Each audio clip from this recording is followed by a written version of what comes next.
Human resources is very different from a lot of other areas in management or administration as you go through.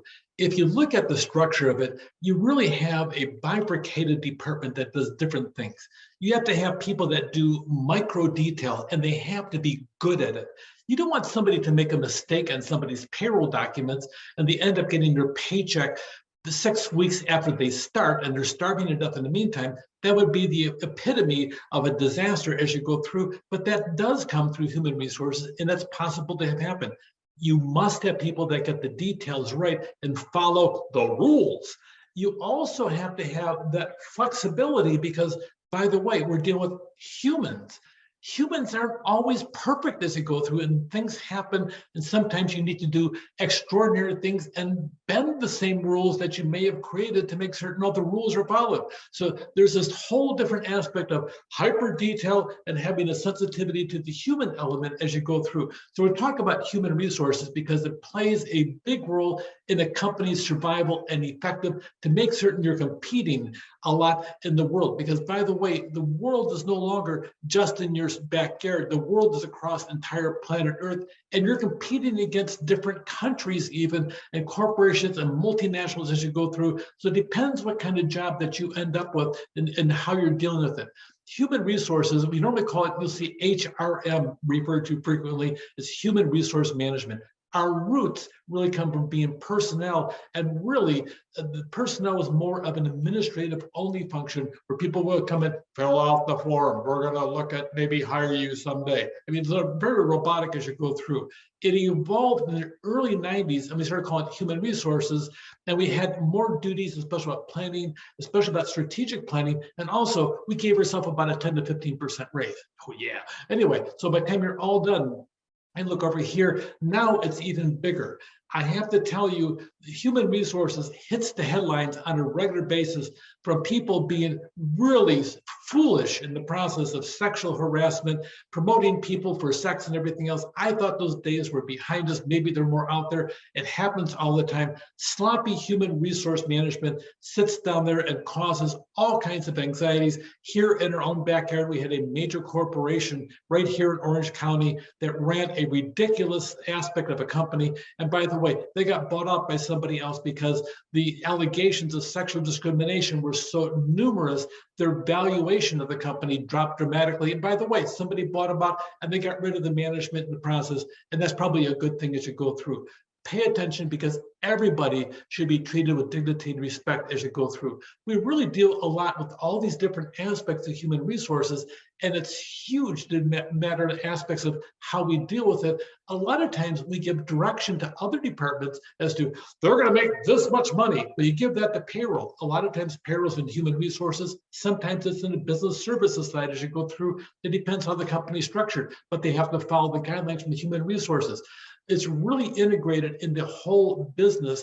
And you have to sit down and you have two customer bases. You have the outside people coming in that you want to grab. And then you have the inside people over here, and you're going to deal with them also. You have a bifurcated customer base as you go through. And it's got to be really, the hardest part about it is making certain you can adapt quickly to changing needs in the process as you go through.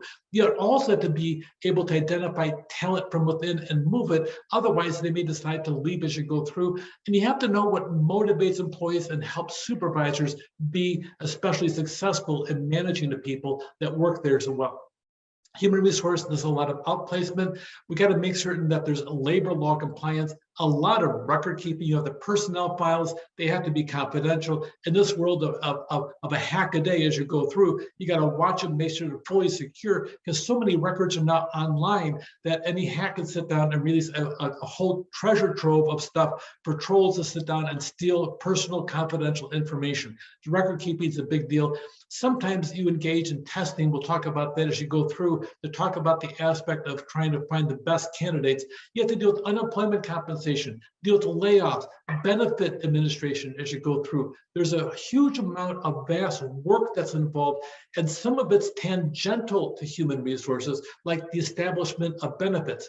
Well, usually benefits sit someplace outside because it's normally handled in the business part of it, except for the fact the parameters are first established in human resources to define the benefits that are available to employees. So even though you may not administer it, you begin it as you go through.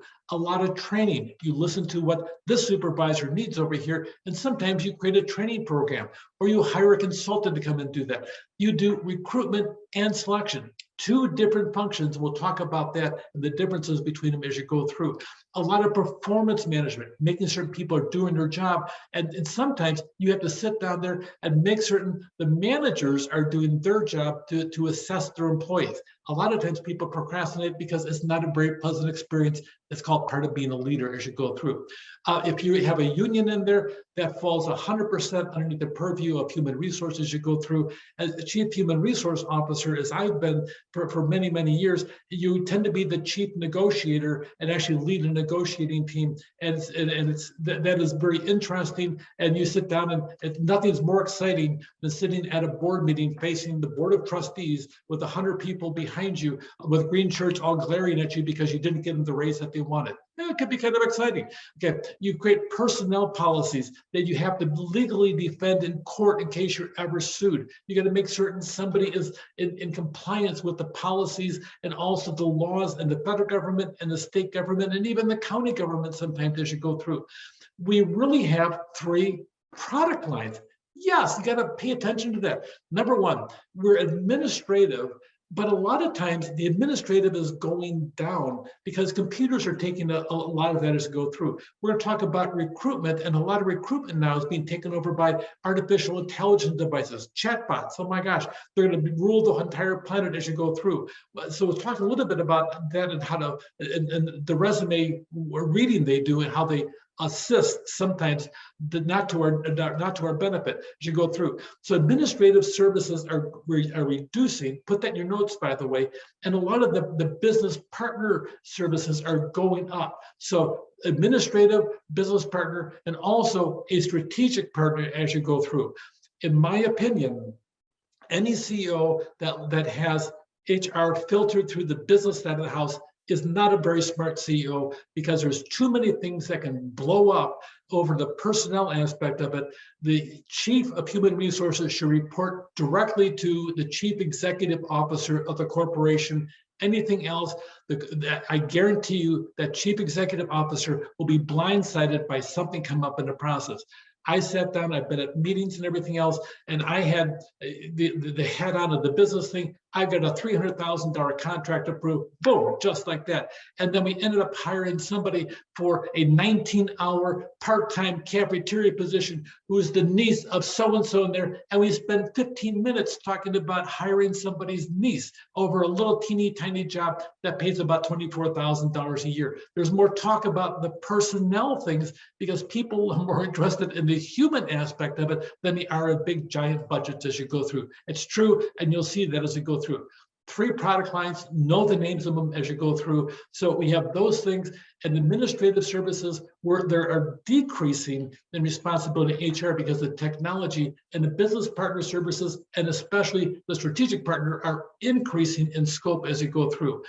A nimble human resource management is a big deal. You need to be fast, light on your feet, and be able to shift. That could be a really huge problem because human resources has to manage all the details. If you mess up a detail, you can mess up somebody's career to the point they may be angry and leave. So a nimble HR department is a big thing. Really, human resources, the hiring and the discipline and the training are its bread and butter, so to speak, as you go through, and compensation benefits are part of it. So they're all part of this whole big thing called HRM, or human resource management. Take care.